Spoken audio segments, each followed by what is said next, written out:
Welcome to our lecture online. When you solve quadratic inequalities, we should follow a very specific method. And we follow that specific method, it makes things a whole lot easier. So this is how I recommend you solve a quadratic inequality. We've seen this one before in the previous video, but let's use it so that we can show you what steps we should take systematically to solve something like this. So first they tell us to put it into a standard form. The expression to the left and 0 to the right. So what we're going to do is we're going to move the 2 to the left side and becomes a negative 2. So that kind of is just like solving an equation.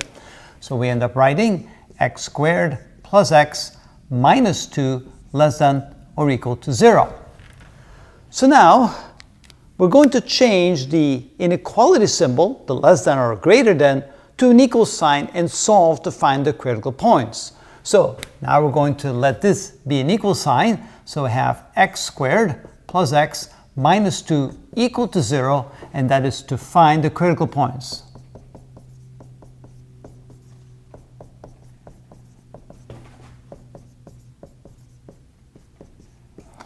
You may ask the question, what is a critical point? Well, it's the endpoints to the region that satisfies inequality. Usually it's a whole region on the number line, and we want to find the endpoints of that region. It could be two regions, so we want to find the endpoints of both of the regions.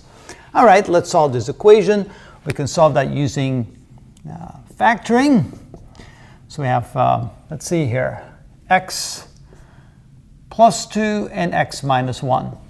In that case, we have x plus 2 equal to 0 or x minus 1 equals 0, which means that x equals negative 2 or x equals 1. So here are the two critical points on the number line. So then we identify those critical points on the number line. All right, so we draw a number line.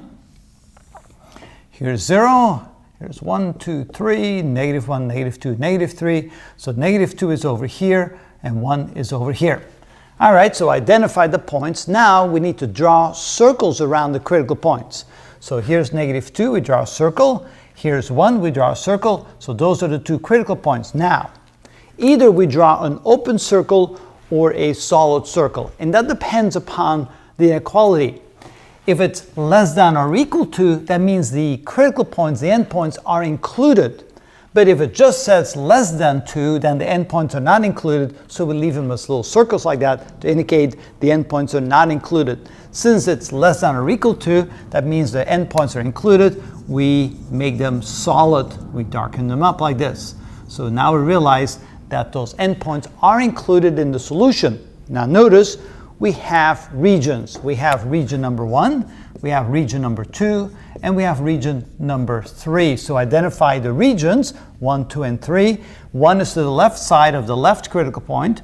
Region 2 is between the two critical points. Region 3 is to the right of the critical point. Now we want to test those regions to see which of the regions satisfy the inequality. Is the region to the left, the region in between, or the region to the right? How do we do that? We do that by picking representative points. We pick a point from the region 1, we pick a point from region 2, we pick a point from region 3. All right, so let's see here. On the left side, notice this negative 2. Let's pick the point negative 3. Let x, whoop, I got ahead of myself. I want to write this. Let x equal negative 2, and then we plug that into our inequality when it's in the standard form. So let's plug that in.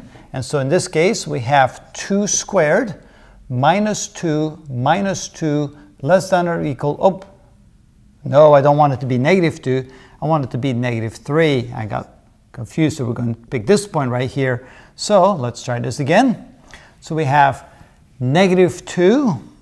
Let me just start out cleanly.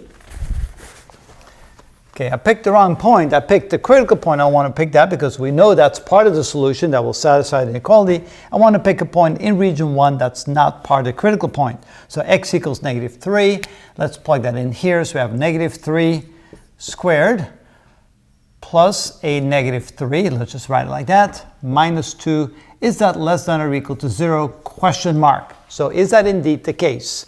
So notice here we have 9 minus 3 is 6. minus 2, that would be 4. So 4 less than or equal to 0, question mark, and the answer, of course, is no, which means I picked a point in the region on the number line that does not satisfy the inequality. So I'll just put a big X on it saying that region does not satisfy the inequality. So now let's pick a point in between the two critical points, and of course the easiest point to pick is x equals 0. So let x equals 0, and we plug that into our inequality. So we have 0 squared plus 0 minus 2, is that less than or equal to 0? Question mark. And notice that this is negative 2 less than or equal to 0. Yes, that is correct statement. So therefore 0 does satisfy the inequality, which means if 0 satisfies the inequality, then all points between the two critical points satisfy the inequality. So this is a good region. How about region number 3? So then we let x equal a point in that region. So we'll pick the point 2. So let's say x equals 2. That's a representative point of all the points to the right of that critical point. So then we can write 2 squared plus 2 minus 2, is that less than or equal to 0? Question mark.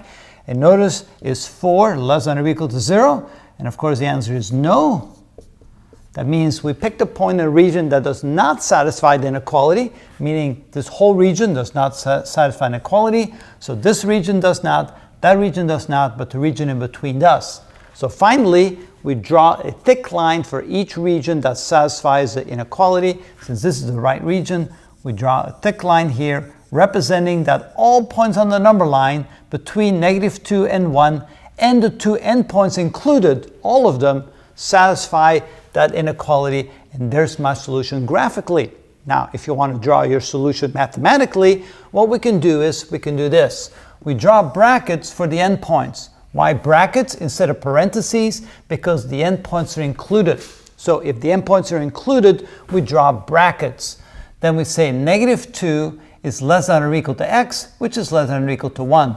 Here are the endpoints of the region that satisfies inequality. They're included, so we go less than or equal to for both of those, and x being in the middle. So it includes the endpoints plus all the points in between, and the endpoints are included, so we put the brackets around it. Just so we make sure that we don't confuse anybody, there's also a way in which we can write it like this. We can put the two endpoints down between the brackets, so we can write negative 2 and 1 with a comma in between, which means all the points between negative 2 and 1, including the endpoints, because we drew a bracket instead of parentheses. So there's different ways in which it can be written. I like this method the best, really. We use the brackets, so we can do that without the brackets. We can write negative 2 less than or equal to x, less than or equal to 1. And so this really shows that x is between negative 2. The solution that means that all values for x between negative 2 and 1, including the endpoints. So you can see there's various ways in which the final answer can be written. So just to make sure we don't confuse anyone. And that is how it's done.